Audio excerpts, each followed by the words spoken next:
avec ça. OK. Et puis, du coup, hop. Alors, oui, j'ai compris. Ensuite, je vais mettre ça là, de ce côté-ci. Et puis, là. Voilà. Alors, est-ce que vous allez bien? Oui. Ça va, toi aussi? Oui, oui, oui. Alors, c'était un peu le rush entre le boulot et puis les appels pour le coaching, là. Euh, mais surtout au niveau du travail. Donc, je dois partager mon écran. Allez, hop, Olivier. Olivier, Olivier, voilà. Je pense que c'est comme ça. OK. Ça fonctionne. Ok. Eh bien, ça va bien. Moi, je n'ai pas fait ma mise en pli, donc c'est pas trop grave si vous ne voyez pas. La mise en pli. Ouais. Ça se dit encore ça, la mise en C'est ce pli? que j'allais demander, ça Ouais. existe encore.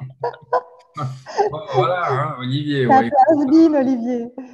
Ouais, c'est old school. OK. T'arrives à faire plein écran ton écran, parce que là, tu vois comment? Ouais, oui, oui, je vois comment. Alors, il est où mon... Et juste à côté, d'en bas.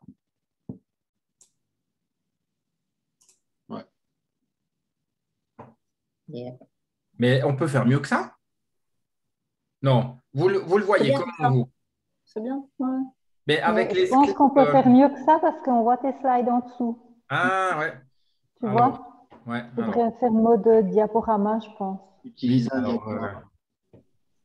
c'est bizarre comme ça se passe, cette histoire.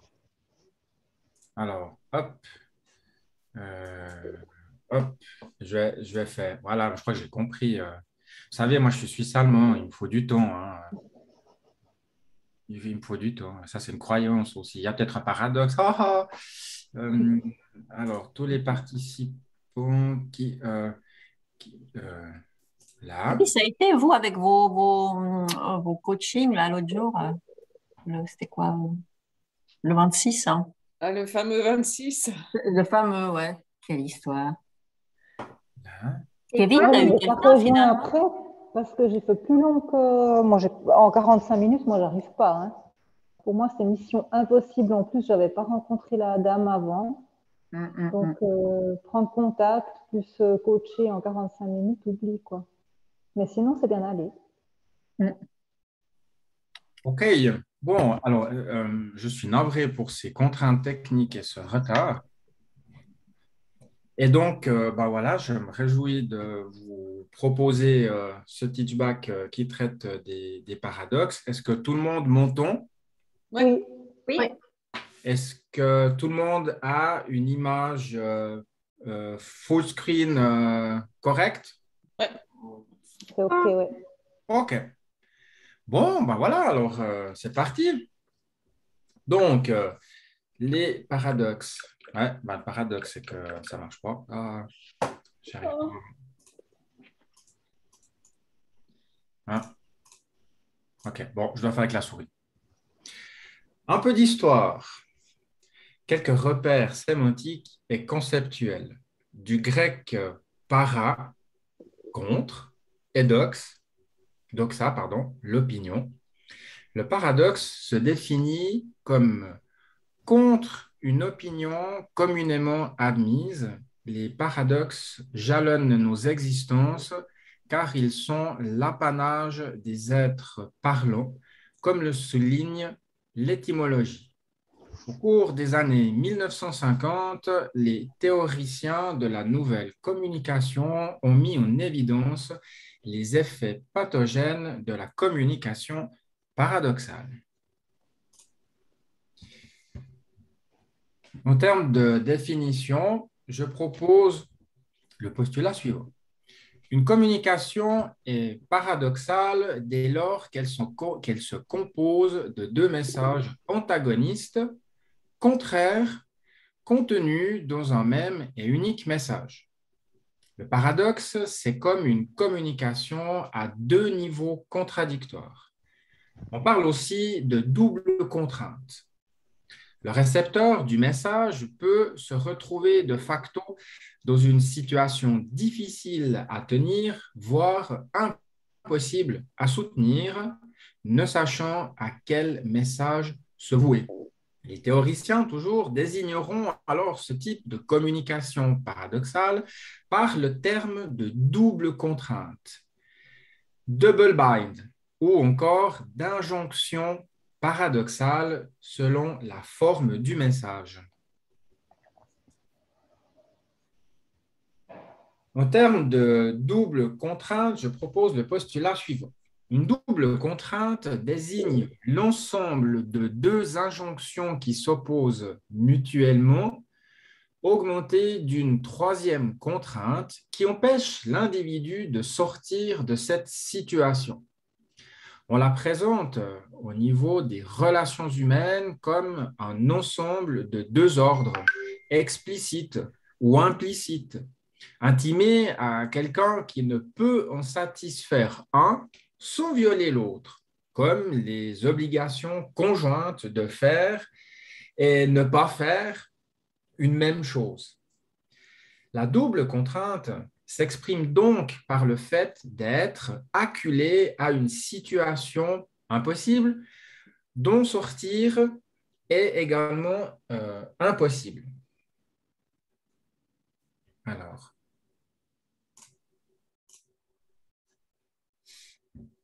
un petit exemple, une petite histoire. Une mère offre à son fils, pour son anniversaire, 2 superbes cravates. L'une est de couleur bleue, l'autre rouge. Le fils est ravi de ce cadeau. Et dès le lendemain, le fils, rempli de fierté, heureux du présent qui lui fut fait, décide de mettre sa plus belle chemise, de porter son plus beau costume et aussi de porter la cravate bleue. Sa mère, le voyant arriver, s'exclama « Ah, j'étais sûre que tu n'aimerais pas la cravate rouge. » On imagine la perplexité du fils. C'est bien des effets produits par la communication paradoxale, au sens de la perplexité. En exemple, on pourrait avoir la joie et la tristesse, et à l'intérieur trouver un sens paradoxal, le bien, le mal. En d'autres termes, le bonheur, c'est de désirer ce que l'on a. Il est vrai que le paradoxe en soi, parfois, à des niveaux différents, peut choquer, faire réfléchir, ou il peut convaincre aussi.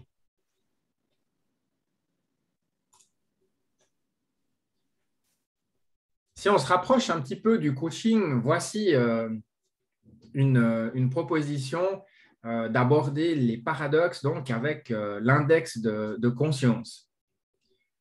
Plus j'apprends, moins je sais, par exemple. Je suis fort, mais je ne me sens pas capable. J'ai des rendez-vous, mais je ne fixe pas les dates. En termes d'index de conscience, eh bien, on peut interroger le paradoxe avec justement savoir si le client il a un paradoxe qui se situe au niveau des actions, donc en relation avec les aspects comportementaux. S'il est dans la pensée, où là, on serait plus dans un aspect cognitif, en relation avec donc, la structure de la pensée, ou dans l'émotionnel, en relation avec les aspects affectifs et peut-être les émotions raquettes.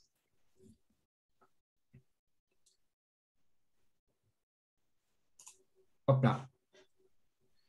Le coaching, le questionnement, toujours en relation avec les paradoxes, eh bien, peuvent être questionnés avec les outils que nous avons découverts, comme l'utilisation des drivers, des états du moi, des émotions, questionner les besoins, les valeurs, les permissions. Et sur la droite, on voit que j'ai placé également la fenêtre de Johari qui permettrait de creuser le paradoxe et peut-être de faire émerger quelque chose. au sens de qu'est-ce que tu veux, qu'est-ce que tu ne veux pas montrer que les autres voient, par exemple. J'ai marqué ça en bas à droite. Évidemment que quand on traite les paradoxes, là aussi, pour moi, il est important de donner du feedback aux clients sur ce que l'on pourrait détecter comme paradoxe. On peut aussi demander au client de faire des liens entre son objectif et puis ses paradoxes, ses enjeux positifs, négatifs, ses attentes. Les paradoxes peuvent aussi faire émerger notamment des récurrences. On pourrait encore creuser un peu plus.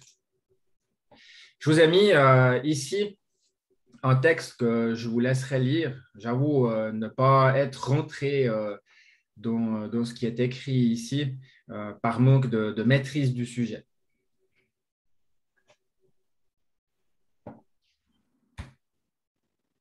Alors, est-ce que j'arrive à descendre encore? Donc, voilà ce que je souhaitais vous proposer ce soir comme approche des paradoxes. Et puis, à l'instant, est-ce que cela suscite en vous des questions, des remarques? Je vous donne la parole avant de vous donner un petit exercice. Moi, j'aurais une question pour vous tous. Si vous pouviez me donner un peu un exemple de comment vous questionneriez des paradoxes. Alors, Olivier, il a dit, par exemple, demander au coach de faire le lien entre son objectif et chacun des paradoxes. Et après, en fait, une fois qu'il a fait les liens. Comment vous procédez?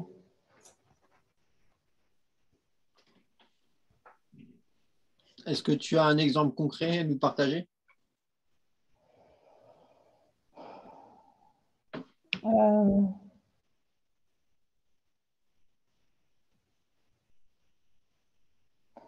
sais pas, je vais l'inventer, mais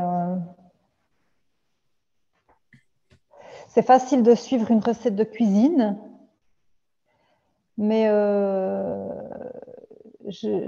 j'arrive pas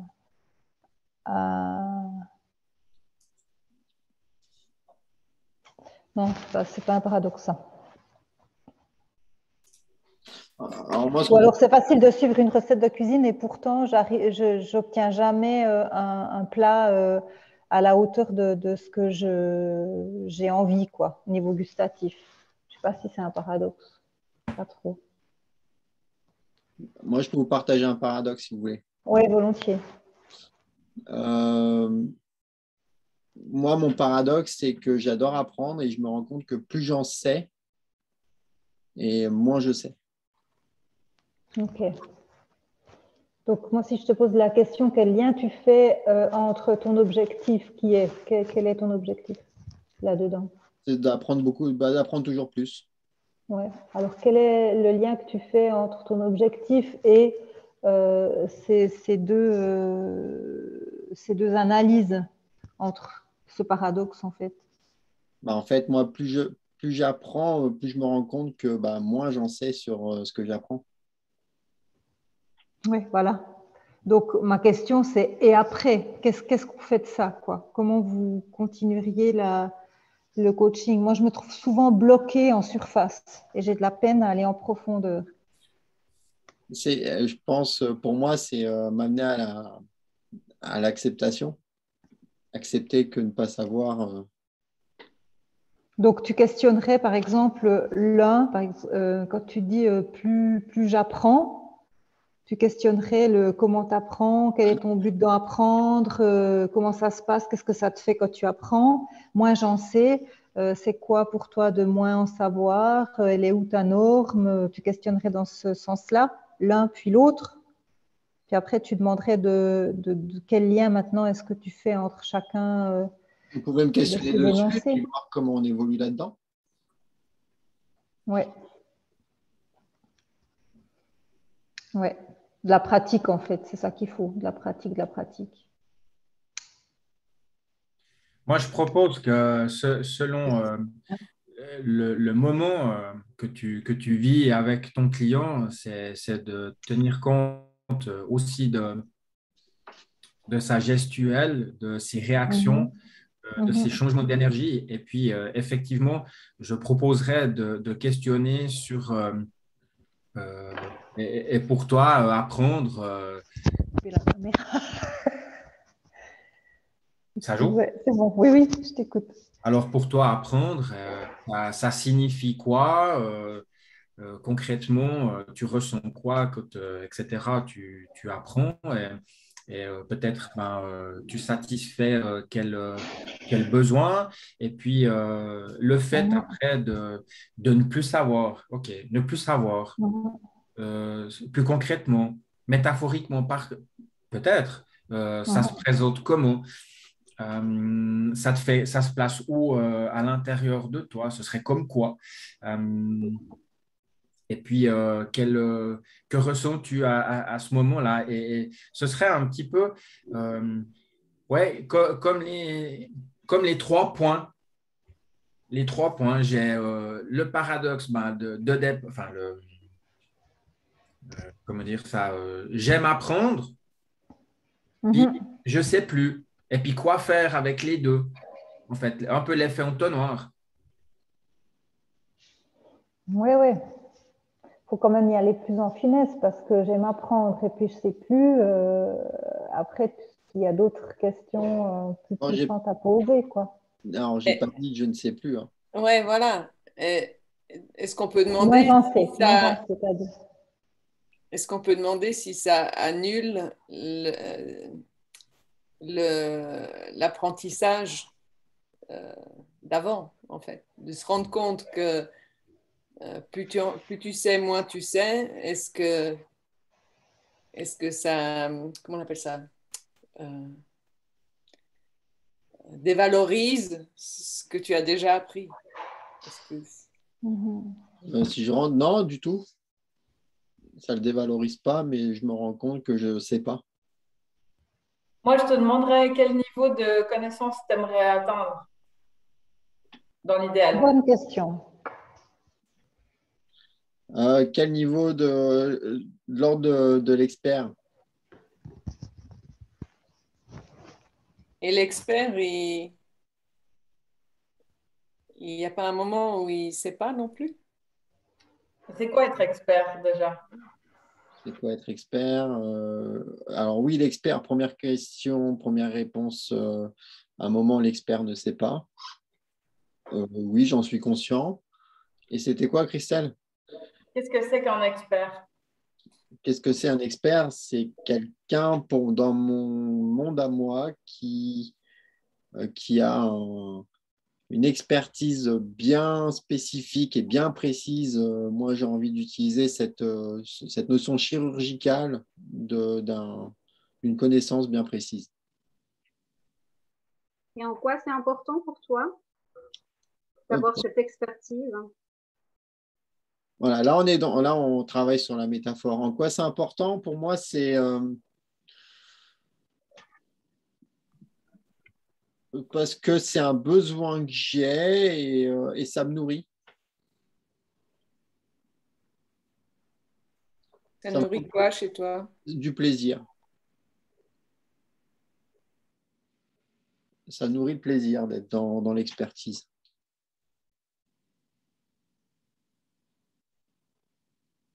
Et tu peux nous en dire plus par rapport à ce plaisir? Plus je sais, plus je suis dans le plaisir, en fait, pour moi, pour ma compréhension personnelle. Mais paradoxalement, je me rends compte que plus je suis dans mon plaisir, plus je me rends compte que moins je sais. Donc, il y a une frustration qui se met. Et quel autre moyen il existe pour que tu aies ce plaisir-là? Alors, je l'ai dans le partage de cette expertise. Mhm. Et quel lien tu peux faire entre les deux? Que je peux partager concrètement à chaque fois que j'apprends. Et puis, ça, c'est quelque chose qui va me nourrir.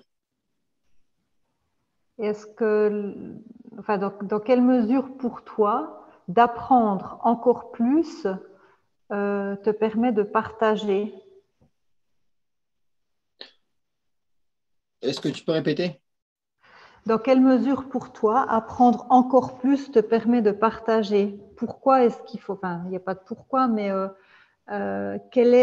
comment tu argumentes le fait de vouloir apprendre encore plus pour partager? Il y a une notion de légitimité derrière et de vraiment nourrir ce plaisir personnel. C'est aussi personnel. Mhm. Tu as dit la phrase je prends du plaisir quand je partage mon expertise, ce qui veut dire qu'il y a des domaines où tu te sens déjà expert. Clairement. Et donc, c'est à quel moment, à quel niveau tu places cette barre OK, je suis un expert là-dedans. Quels sont les marqueurs quand je, de dire quand je passe à un moment donné où je ne vais plus spécialement chercher à apprendre des choses et où je vais aller chercher plus dans le détail, cette frappe un peu chirurgicale, comme je dis. Et là, je passe dans ce côté expert pour moi. OK. Tu as parlé tout à l'heure de légitimité et d'expertise. Ouais. C'est quel lien entre les deux? La légitimité, il y a une croyance derrière ça qui est la légitimité passe par la connaissance. Et pour toi, quelqu'un qui n'a pas la connaissance n'est pas légitime? C'est totalement une croyance, je le sais. Et, si je te réponds, c'est non.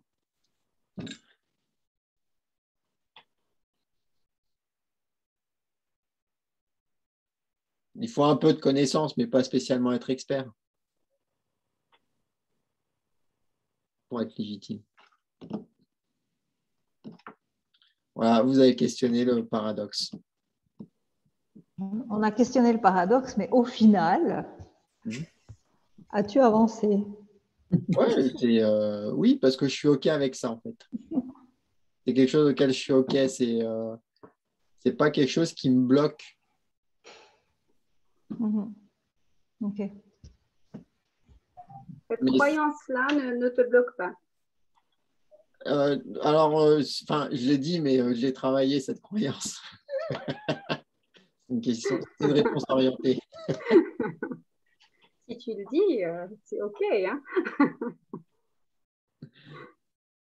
Eh bien, moi, ce que je vous propose à l'instant, c'est de faire chacun pour soi ce petit exercice d'identifier, en tout cas, un paradoxe et de pouvoir le présenter si vous êtes d'accord naturellement. Oui, j'en ai plein. On va dire lequel choisir.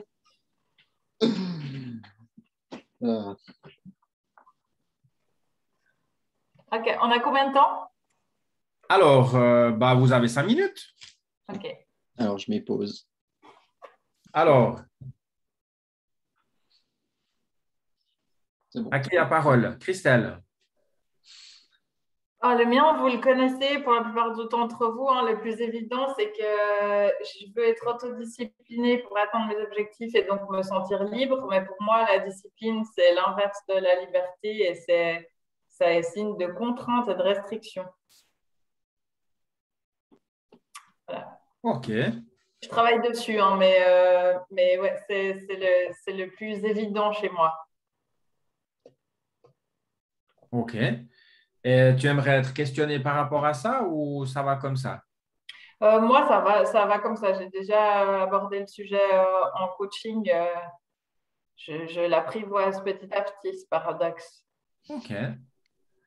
Merci pour le partage. Et puis, du coup, si on va chez Martine, que dit-elle, Martine? Alors moi, j'ai une phrase qui me vient à l'esprit, ce sont les cordonniers qui sont les plus mal chaussés. Et puis, pour moi, c'est dans le milieu professionnel, effectivement, je me bats notamment pour l'égalité, alors que pour moi-même, je ne l'ai pas fait. C'est très paradoxal et je ne le fais toujours pas suffisamment. OK. Alors, merci pour ce partage. Martine, tu aimerais être questionnée par rapport à ça ou ça joue? Non, je pense que j'ai déjà bien évolué par rapport à ça, oui. Merci. OK. Merci. Et Frédéric? Pour moi, ça s'apparente un peu à la même chose que Christelle, dans le sens où je valorise autant comment dire, la lenteur comme un art de vivre, comme prendre le temps de faire les choses, mais oui, dans le côté art de vivre, et puis en même temps, le côté constructif, il faut être efficace, il faut être rapide, et forcément, ben, c'est très contradictoire et un peu difficile à vivre. Et, mais c'est pareil, on y travaille. OK. Et Dominique? On a perdu Dominique. Non, non, vous ne l'avez pas perdue, elle est là. Elle est là. On ne la voit pas, mais elle est là. Oui. Je réfléchis, mais en fait, je ne sais pas si c'est le mode vacances, mais j'ai de la peine à trouver un paradoxe. Donc, je ne sais pas. Je sais pas.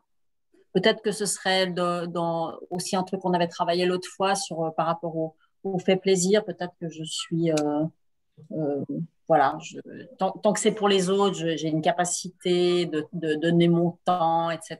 C'est assez intéressant d'être justement là en vacances et de me rendre compte ah, pardon, à quel point c'est difficile pour moi de me donner du temps. Donc, ouais, c'est peut-être ça le paradoxe. Voilà. Ouais, ouais. C'est d'être capable de donner aux autres sans calculer, sans mesurer.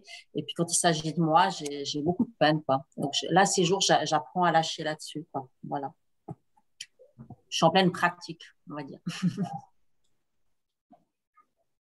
OK. Christa?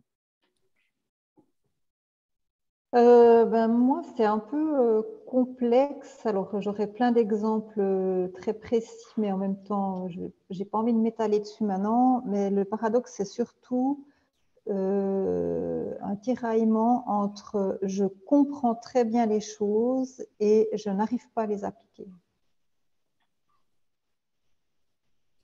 OK. Tu as peut-être un exemple? Euh,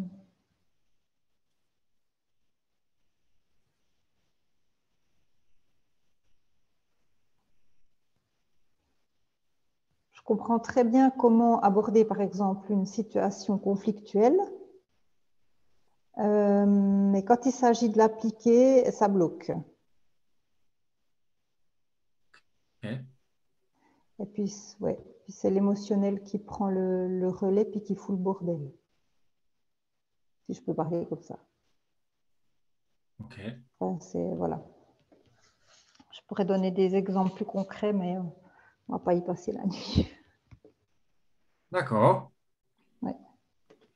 Ben, bien, merci déjà pour ça. Du coup, Kevin, tu as encore quelque chose sous le coude? Moi, j'ai un paradoxe, je parais à l'aise partout, que ce soit au travail, dans n'importe quel boulot, on trouve que je suis à ma place, que je sois pareil accompagné de personnes dans des lieux, je peux paraître à ma place. Et j'ai le sentiment d'être à ma place nulle part. OK. Paradoxe. Et tu aimerais te questionner par rapport à ça ou c'est OK? Bon, si vous voulez, c'est OK. Qui a envie de starter une question?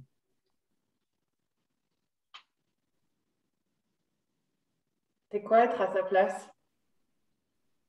C'est une question que je me pose. Je suis à la quête de ma place. Ce serait comment être à ta place? Ce serait comment être à ma place.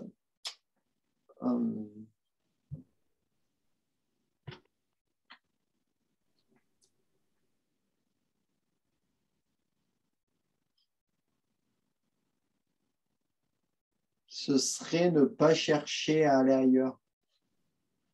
Ce serait aussi un sentiment de me sentir bien où je suis. Bien comment? Bien comme je ne le connais pas encore. Tu t'es déjà senti bien à ta place, hein, quelque part? Ponctuellement. Ça ne dure pas longtemps. Ça dure un moment et après, je dis, mais qu'est-ce que je fous là? Et c'était comment? De quoi? Le qu'est-ce que je fous là? Quand tu étais bien. Non, quand tu étais bien. Ce moment où tu étais bien. En fait, il y a cette notion de nouveau, de découverte, et puis ça rejoint l'autre paradoxe, j'apprends. Et puis, il y a cette notion de, ouais, il faut que je découvre, il faut que j'apprenne, il faut que j'aille voir, il faut que je visite, il faut que je découvre. Et après, ça se tasse. Qu'est-ce qui fait que ça se tasse, comme tu dis? C'est quelque chose qui revient, puis où je me dis, non, c'est pas ici. C'est pas ici, c'est pas avec ces personnes. Donc, si je te comprends bien, tu te sens bien à ta place dans les moments où tu es encore au stade de la découverte. C'est ça? Oui.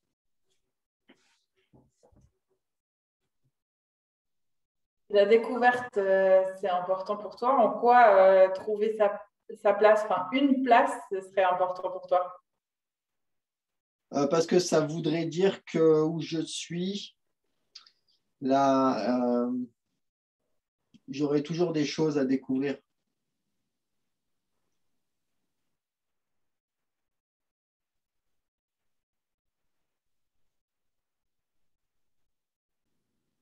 Comment tu décris la place?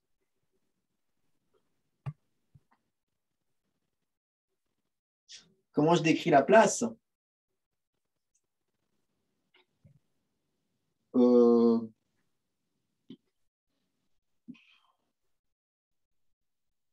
la décris pas parce que je la connais pas.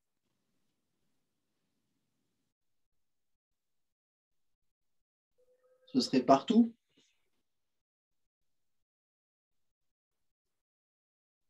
Et quel est le lien entre la découverte et te sentir à ta place? Je me sens à ma place quand je découvre et donc quand j'apprends. T'as dit, ce serait partout Ouais, et en même temps, partout, c'est aussi nulle part. c'est ça. Oui. Et comment tu sais qu'elle existe, cette place-là, si tu ne la connais pas? Alors, je ne sais pas que ça existe. C'est pour ça que je dis que je ne la connais pas.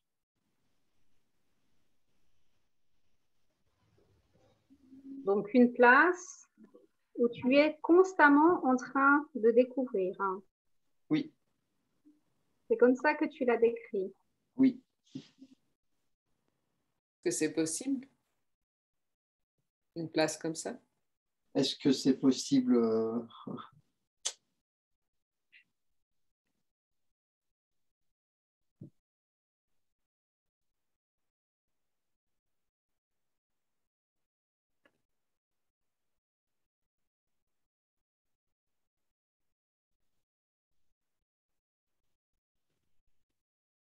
Je pense que ça peut l'être.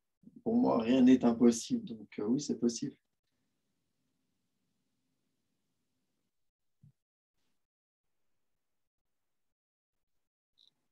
On va faire quoi comme exercice déjà? Proposer aux participants de se lever et de faire des tours autour de son bureau. Comment est-ce qu'on fait déjà? C'est ça la technique? Ce serait d'aller nulle part. Elle va nulle part. Va nulle part, on voit partout. Excellent. Et autre chose? Oui. Est-ce que pour toi, il y a un autre moyen que la découverte pour prendre sa place? Est-ce qu'il y a un autre moyen que la découverte pour prendre ma place?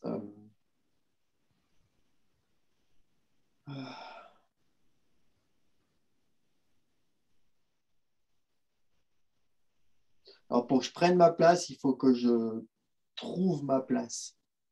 Ou alors, est-ce que pour toi, il y a d'autres moyens que d'avoir une perpétuelle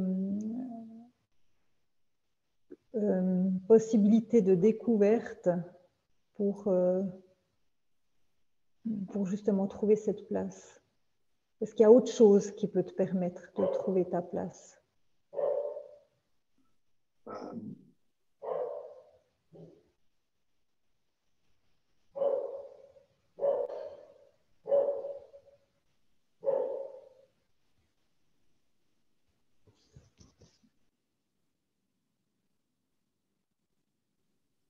Il faudrait que je sois en gros, je serais tout le temps bien et tout le temps stimulé.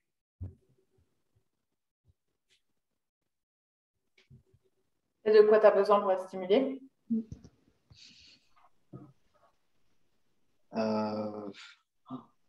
J'ai besoin de... Il y a plein de choses. Hein. C'est créer des relations sincères, des relations saines. Ça va être dans un lieu qui me plaît, un lieu que je découvre.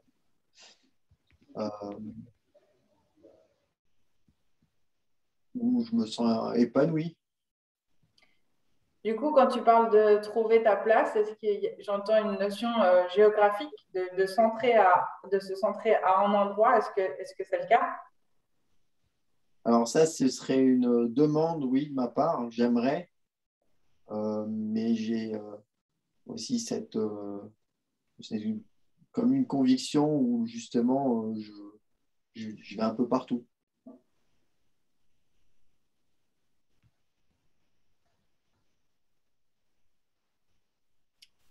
Puis être à une place et en même temps aller un peu partout, c'est quelque chose.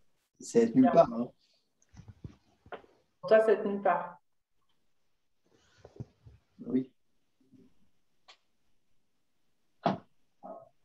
Que c'est dans tous les contextes? Alors oui. Et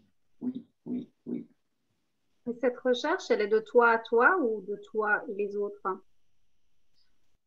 Alors au début, c'était je m'adaptais par rapport aux autres. Donc c'est ce qui a fait que la suradaptation fait que je m'adapte très vite et que je parais à ma place à plusieurs postes ou avec des gens. Et c'est devenu une habitude en fait. Et donc du coup, c'est devenu de moi à moi. Au début, c'était un système par rapport aux autres. Et donc, cette suradaptation, elle a abouti au fait que c'est devenu de toi à toi, cette recherche. Oui. Et qu'est-ce que ça dit de toi? De quoi, cette suradaptation?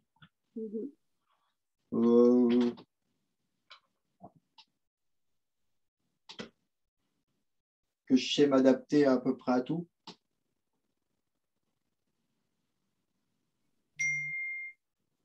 Et qu'est-ce que ça t'apporte? Qu'est-ce que ça m'apporte?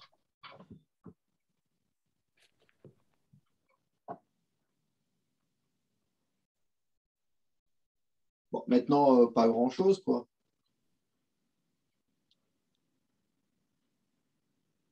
C'est devenu une habitude.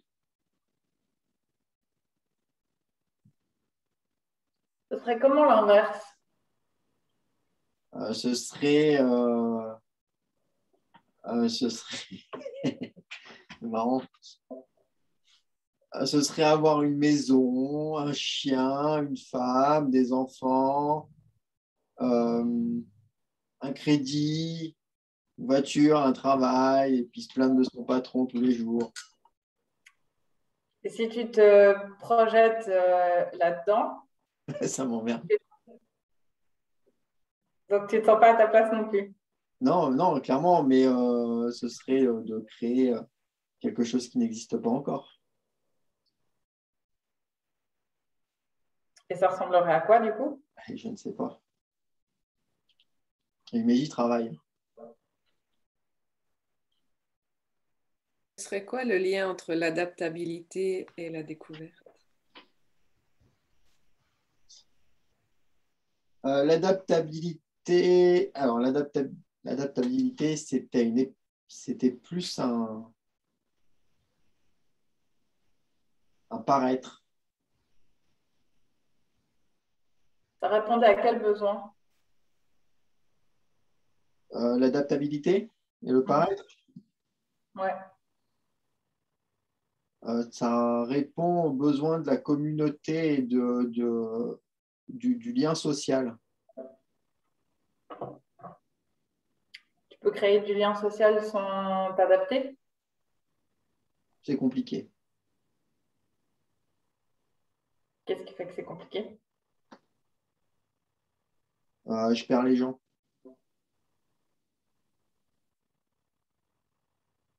Comment ça, tu perds les gens?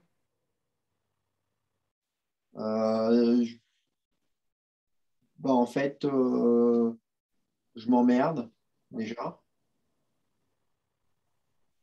Et pour pas m'emmerder, je suis obligé de m'adapter.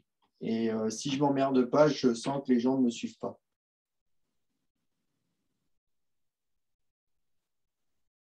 Ça veut dire quoi? Les gens ne me suivent pas sur le chemin ou Non, c'est qu'il n'y a quelle pas. dimension? Non, ils suivent pas. Si je parle sur quelque chose de concret, ce serait une discussion, souvent.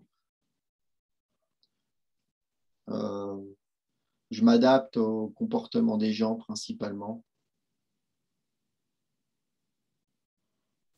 Et si je ne m'adapte pas, je peux paraître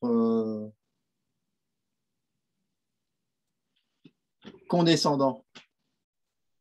J'ai bien utilisé un bon terme là,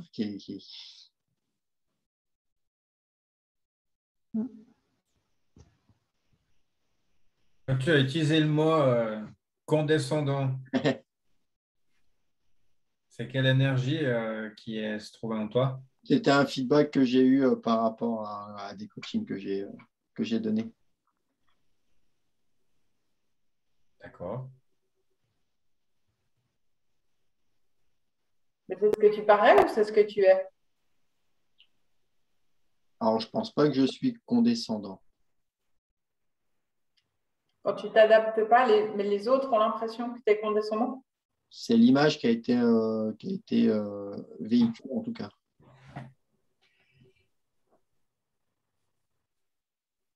Par rapport à la thématique de départ, en fait, qui était voilà, que tu ne te sens finalement nulle part à ta place et le fait de paraître condescendant quand tu ne t'adaptes pas, c'est quel lien? Qu'en fait, je me suis toujours suradapté aux autres. Et qu'en fait, pour être moi-même, pour être à ma place, il faudrait que je sois moi-même avec des gens qui acceptent et qui comprennent comment je peux être moi-même sans paraître condescendant. Donc, si j'ai bien compris, tu as donné maintenant la définition d'être à ta place, hein. Ça pourrait être ça, ouais. C'est cool, merci. Comment tu te sens? Ah, c'est bien, ouais, j'aime bien. Je vais le noter. Je vais le noter. De toute façon, c'est enregistré, donc c'est encore mieux. Merci. Voilà, il y a eu le questionnement d'un paradoxe. Merci pour ces questions. Et puis merci à Kevin aussi de s'être prêté à l'exercice. Oui, merci pour ce partage. Merci, oui. Ouais, merci beaucoup. Et du coup, est-ce que il reste des questions à l'esprit chez vous? Quelque chose dont vous aimeriez parler? Peut-être une situation vécue avec un client, une cliente? Moi, j'ai envie de vous poser la question, comment vous êtes senti en questionnant ce paradoxe? Un peu démunie. Ok. Par rapport à… Par rapport au fait, comme tu l'as dit, que c'est basé aussi sur une croyance. Et ouais, c'est complexe d'aller là-dedans parce que tu exprimes quand même quelque chose de délicat pour toi, je dirais, cette histoire de place. Ne pas être à ta place. Moi, j'ai trouvé que c'était pas évident. C'est vrai que c'est à la limite de l'identité, hein. Ouais, c'est ça. C'est pas une question de capacité ou de comportement ou d'environnement. C'est vraiment, c'est puissant, quoi. C'est pas léger comme thématique. Donc,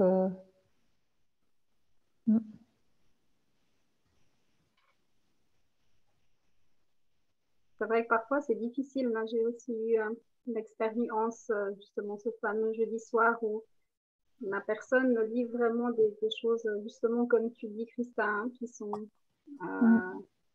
peut-être aussi difficiles pour elle. Et puis, en tout cas pour moi, personnellement, qui suis en formation, ouais, c'est ça. parfois compliqué. On sent que c'est très important pour la personne et qu'on ne peut pas se permettre de faire des erreurs. On sent qu'on est sur la corde aussi avec peut-être un problème d'identité. Et voilà. Alors, parfois, c'est pas évident, je trouve. Alors, c'est pas une histoire identitaire, hein. Mon identité, je la connais. Peut-être pour toi, mais… Je connais d'où je viens, qui je suis. Pour ça, je suis très clair, en fait. C'est un paradoxe qui m'appartient par rapport à des… c'est des choses qui m'appartiennent par rapport à comment je me suis suradapté par rapport à… Mais si tu prends les niveaux logiques, alors tu situerais où cette difficulté? Dans quel niveau tu la situes?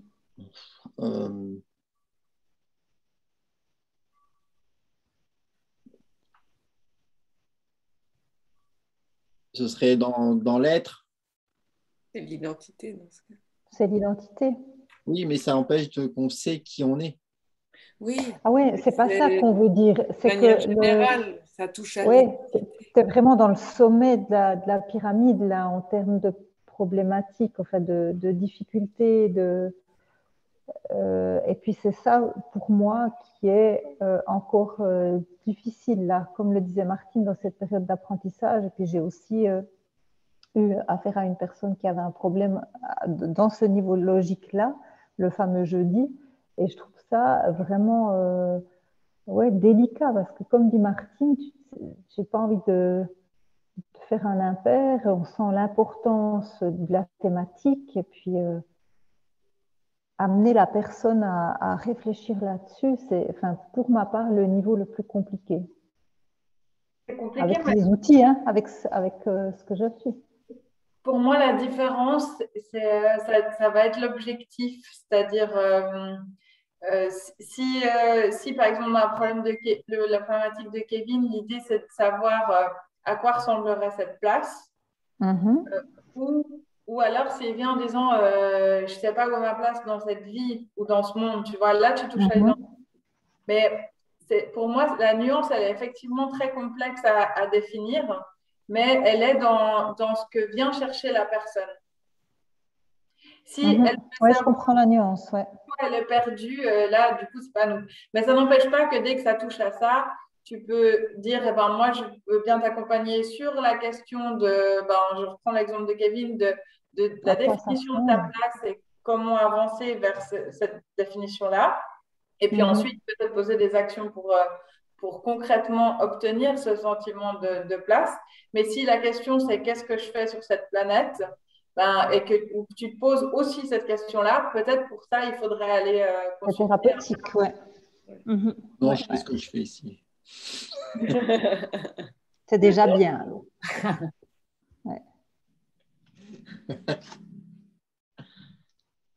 Alors, merci. Je voulais juste dire, ce que je trouve intéressant, c'est que sur quelque chose qui est quand même complexe, et comme tu disais, Martine, on est en formation. Ce que je trouve intéressant, c'est la force en fait d'être à plusieurs, c'est-à-dire que boum, boum, boum, tu arrives à rebondir.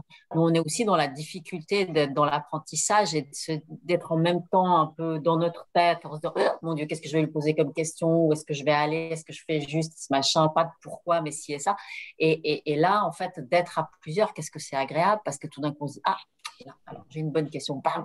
Alors bon, on bombarde un petit peu, mais vous avez été. Oui, je trouvais un peu stop, boum, boum. Mais je trouve quand même que c'est là qu'on voit aussi. Je suis en train de lire un bouquin sur le coaching et il parle de ça aussi, de tous ces jeunes coachs qu'on est, à quel point c'est difficile, quoi, à quel point on veut tellement bien faire, on veut avoir la bonne question au bon moment et tout, puis que c'est difficile par moment. Et je trouve que quand on est à plusieurs, waouh, quoi, l'union fait la force, quoi, vraiment, c'était. On devrait coacher tous ensemble. Coacher à plusieurs. Coacher ensemble.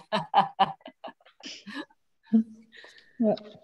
Moi, j'ai pas cette crainte de faire une erreur qui mettrait en péril la santé mentale du client.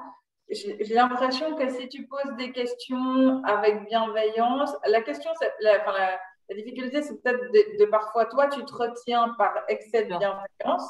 Mais si au début, je suis toujours très claire avec les gens en disant si tu sens qu'il y a quelque chose qui ne va pas et que tu ne veux pas répondre à la question, tu ne réponds pas à la question. Et parce que le client, il a le droit de dire stop, ça va trop loin. Et puis, tu peux faire faux dans le sens où tu peux ne pas amener un résultat concret ou assez puissant.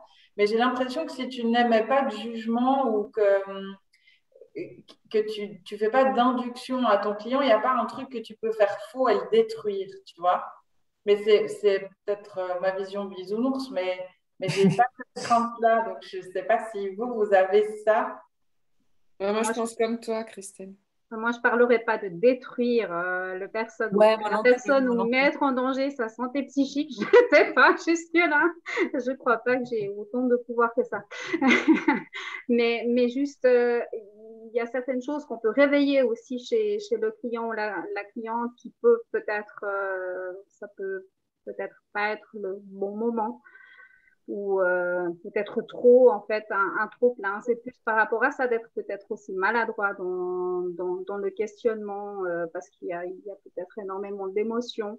Et puis, le but, c'est d'y aller en douceur et par étapes. Hein. Et là, on peut être, je pense, encore un autre, enfin, en tout cas, d'après mon niveau de connaissance actuelle, on peut être encore maladroit. Je pense qu'il y a plein de choses il y a ce qu'on parle, on parle de couleur de coach, il y a comment on est nous comme coach. En fait, si on est un coach comme Max qui va directement dedans, ou comme je sais pas, j'ai envie de dire Adeline par exemple, qui va être plus en douceur. Il y a aussi là, en général, on dit que le coach peut aller là où il a été, peut coacher ce qu'il a déjà, où il a été. Moi, j'ai juste envie de poser la question, en quoi vous vous sentez mal dans ce problème d'identité? Qu'est-ce que ça renvoie chez vous? Moi, je peux parler pour moi, c'est plus un problème de légitimité pour l'instant, parce que de nouveau, je suis en phase d'apprentissage encore justement. Et puis de nouveau, c'est des personnes qui nous font confiance. Hein. Et puis c'est plus par rapport à ça. Je pense que plus je vais acquérir aussi de l'expérience et plus effectivement je vais pouvoir me sentir en confiance par rapport voilà, par rapport au niveau avec lesquels on va peut-être bousculer la personne. Hein. Donc, il y a une notion par rapport au niveau logique où justement tu dis ah là je suis pas encore, je me sens pas légitime ou pas assez, peut-être pas assez allé dedans pour dire ok je sais où sont mes limites. Alors je réfléchis pas forcément en termes de niveau logique. Hein. Pour moi c'est plus à l'instinct et je sens à certains moments justement que ce sont vraiment des choses qui sont très très loin d'être banales pour les personnes. Hein. Et puis avec des prises de conscience la dernière fois qui sont vraiment très puissantes. Et donc voilà, quand même une certaine prudence par rapport à ça. Et puis c'est vrai, parfois je ne sais pas trop est-ce qu'on va encore plus loin ou est-ce que cette fois-ci on va s'arrêter. La puissance qui te fait peur? Est-ce que la puissance te fait peur? Non, je pense pas, parce que là, au contraire, j'avais l'impression d'avoir justement, la personne m'a dit, je crois pas du tout au coaching. C'était ses premiers mois. donc, au contraire, je pense que j'ai vraiment bien fait mon travail par rapport à ça. Je pense qu'on peut laisser parfois une certaine latitude entre le client et puis le coach, aussi pour que le client puisse intégrer le coaching en soi et puis comment justement le client perçoit les questions et comment il se perçoit lui aussi avec les réponses qu'il donne, avec aussi en même temps la capacité de comprendre comment les questions sont posées et de faire justement des liens afin de répondre. Et moi, j'ai eu une personne qui m'a dit je ne comprends pas, et en même temps, elle avait les yeux qui étaient orientés au ciel. Et puis, en fait, c'était une réponse qui est venue comme ça, spontanément, et droit derrière, quelques instants après, elle a dit non, c'est bon, j'ai compris la question et le sens de la question. Et puis, ben, elle y a même répondu. Et donc, pour moi, ce petit moment de décalage avec l'attitude du client peut nous faire tout d'un coup, quelques instants douter, dire, oh mon Dieu, mais voilà, j'ai peut-être pas agi convenablement, peut-être effectivement que ce n'était pas explicite ou j'ai mis la personne dans une situation peu confortable pour elle. Alors que sur le fond, non, il y a à l'instant T un chemin qui se fait et une compréhension qui arrive et le contexte se pose pour le client et il arrive à se situer et accessoirement à répondre.